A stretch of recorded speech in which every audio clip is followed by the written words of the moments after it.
Welcome to the Detroit Lions Morning Rounds podcast, also available on YouTube. I'm Jimmy Liao, University of Michigan Medical School graduate. Let's talk about the Friday injury report as well as Stafford's COVID issue. All right, so the Lions have a pretty big injury report. Let's run through it. Jamal Agnew, rib injury. Look back on the Monday video. He landed on the ball. Possible rib contusion or even a rib fracture.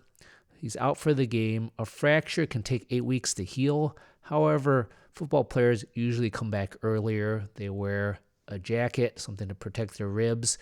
It's often just a pain-related injury. Rib contusions or fractures are not serious unless they cause a pneumothorax.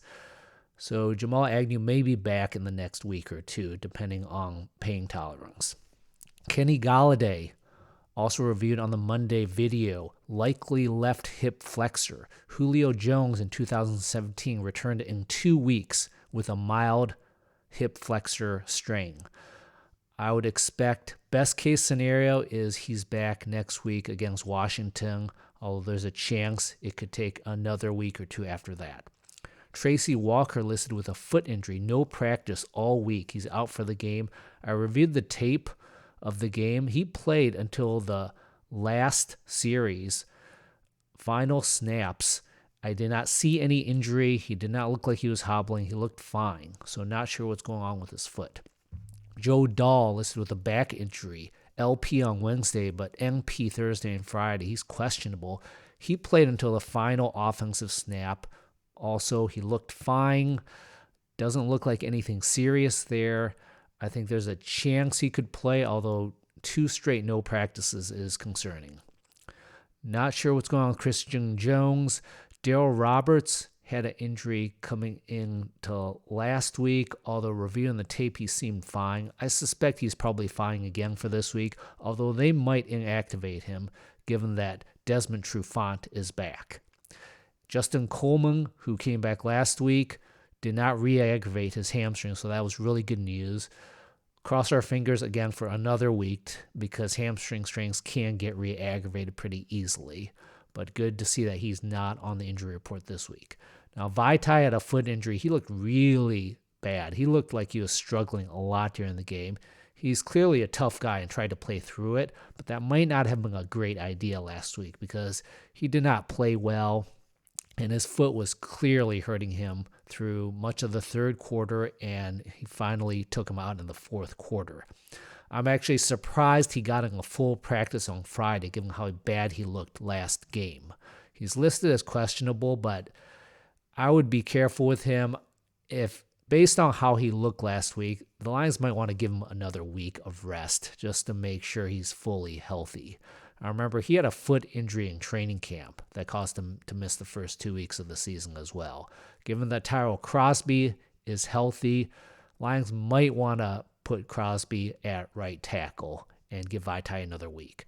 Taylor Decker, back injury, full practice on Friday. He's good to go for the game. Remember, last year he had a back injury at the beginning of the season, played really poorly in Game 1 against Arizona. He sat out Game 2. That's when Crosby started for him. Decker came back in Game 3 and looked good and was fine the rest of the year. Got TJ Hawkinson and Danny Shelton as well with minor issues. They are good to go for the game. Don't know what's going on with those guys, but doesn't look like anything serious. All right, so let's talk about Matthew Stafford, who was placed on COVID reserve this week. There was no positive test with Stafford. Kelly Stafford on social media stated that the entire household also tested negative. So assuming that's all correct, where did the close contact come from that caused Stafford to be put on the COVID reserve list? And secondly, how did the NFL even find out about this close contact? If this close contact was just in Stafford's social life, Stafford would have had to disclose it, which is reasonable to do if you want to be honest and open about things, and the NFL might have rules requiring you to disclose stuff like that. So Stafford may have had to disclose this kind of information. Or it's possible the close contact was somewhat affiliated with the NFL in some way, so the NFL had the results and knew about it. We don't know what's going on. We don't know where this close contact occurred. It'd be interesting to know, but the NFL is under no obligation to tell us any of that. But it looks like Stafford is able to play in Sunday's game against Minnesota, assuming all his tests are negative up to the game. Now, one thing we should all keep in mind regarding the NFL is there's gray area with all of this COVID testing. Now, according to the protocol for the NFL, you have to have a 5-day quarantine after your last contact with this COVID positive person. Now, there certainly could be some fudging as to when that last contact occurred. If you're Stafford and you really want to play, you might say that last contact was Monday, when in fact, maybe it was a little bit later than that. So if there's household members getting tested for COVID, you're going to want to know that in advance and possibly isolate yourself from your household members, or at least tell the NFL that you're isolating from them. So there are things that players can do to try to ensure that they can play in games, assuming that's what they want to do. Now, conversely, if a player doesn't want to play in a game, there's ways to fudge it the other way so that they don't have to play in the next game. The bottom line is there's a lot of case-by-case situations going on, a lot of gray area with all of this, and there's no right or wrong answer regarding all of this. The 5-day quarantine after a high-risk close contact, it's not like there's some kind of magic in 5 days. These are just guesses, educated guesses from medical staff and medical people. We don't really know for sure how many days you have to be quarantined and what the risk level even is on day 3, 4, 5, 6, 7, etc. Now, Jalen Elliott was also placed on the COVID list. He's one of the guys that was on the COVID list early in training camp, and I talked about those guys on my last podcast. I actually did not mention Jalen Elliott on that list because I didn't realize he was still on the team currently. But he was on the list in early August, along with Stafford, Justin Coleman, Golladay, Hawkinson, Nada, Oruwariye, and Aaron Sipos. I don't believe Aaron Sipos is on the team currently. Most of those guys did have a confirmed positive test. Nada and Oruwariye, not sure about, but those guys all got 90-day exemptions, assuming they had a positive test. That was in early August, so now it's early November. So a lot of those guys are getting tested now or possibly in the next few days. Not sure if that has anything to do with what's going on with Stafford or Jalen Elliott, them starting to get tested, but maybe that's a possibility. Now, Jared Davis earlier in the week, he was the first guy to have been placed on the COVID reserve list. Apparently, he did not test positive. It was a close contact issue, which knocks him out for 5 days. He's under the same timeline as Stafford because apparently Jared Davis's last contact with the COVID positive was on Monday. So he could be back for Sunday's game. All right, so that's the COVID issue. Now, I want to just give my quick thoughts on the Game 7 versus the Colts. Obviously a very disappointing game and not a good situation and not a good sign of optimism going forward after that game. Now, there are a couple ways I like to look at how good a team is besides their record, because the record doesn't always tell you how good a team is because there's so much random chance and luck involved. One way is point differential. The Lions are a minus 29 point differential this year, which puts them 12th in their conference out of 16 teams. By record percentage, winning percentage, we are 10th. So our record is slightly better than our point differential. The other way I like to tell how good a team is, I separate games that are clear-cut wins versus coin flip games. Now, the Lions are 2-1 in coin flip games this year. So they have slightly outperformed their coin flip games. That's the Bears game. That's the Arizona game, which they won. And what's the other coin flip game that they had?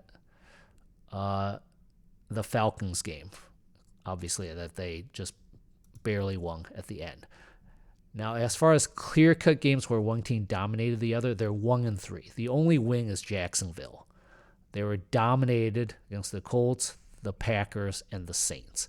So being 1-3 in clear-cut games shows that the Lions are not a good team. They are well below average in that marker. So getting blown out in 3 games out of 7 this year shows Lions are not a good team, not a lot of good sign of optimism going forward, and especially with the way the Lions played against the Colts. Now, the past 2 games prior to this, they had shown a lot more aggressiveness with their pass rush, a lot more creativity, sending a lot more guys, and really putting pressure on the quarterback. Well, that really stepped back in the Colts game. They did get some pressure on Phillip Rivers, but they did not show a lot of aggressiveness. They were rushing 4 pretty much the whole game from what I saw and dropping 7 back into coverage.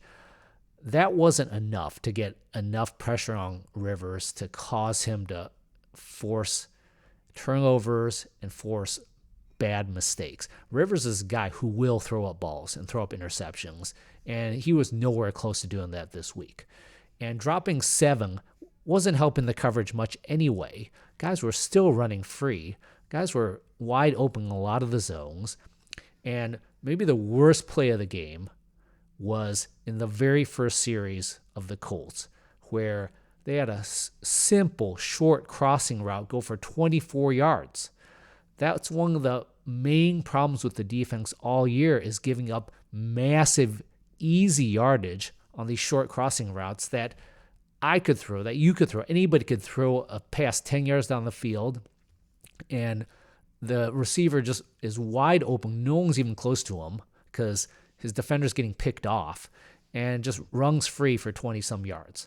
That was also the worst play of the game of the Saints game back in that week, where they gave up a 19-yard crossing route on a 2nd and 16. So bad sign right from the outset. It was a harbinger of bad news to come, giving up that easy crossing route early in the game. Now, the man defense percentage ticked back up against this week at 61%. Last week was 50, the week before 39. The weeks prior to that were 63, 55, 81, and 82. So they started off the year in the 80s as far as man defense percentage. It had been going down the past 2 or 3 weeks, but it ticked back up again this week. Not sure if that has anything to do with how poorly the defense performed, but it's something to think about. Now let's move to the offense. The offensive line was a disaster.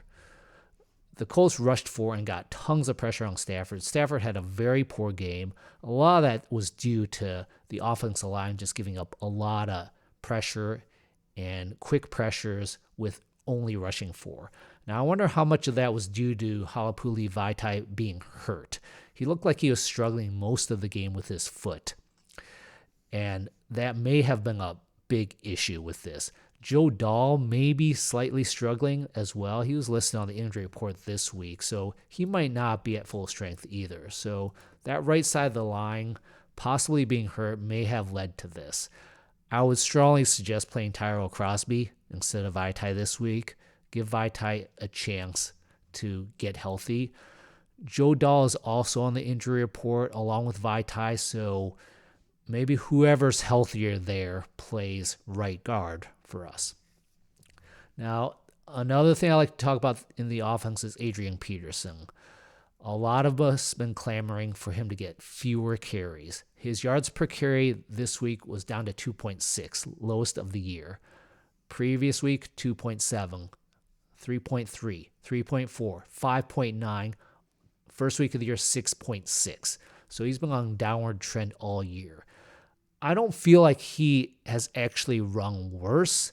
I feel like other teams have adjusted, and when they see him on the field, that's a heavy run sign, and they are just going all in to stop the run. I think the Lions can and should be using that to their advantage by using Adrian as a decoy. Pass the ball on the first 10 times that he's in the game. the other team is going to be trying to stop the run. We know that's what they're going to try to do. So let's use that to our advantage. Get it to the point where the other team isn't sure what's going to happen when AP is in the game. Get it to the point where they're actually even expecting a pass when Adrian's in the game, and then start running the ball. And AP might be a lot more effective in that situation.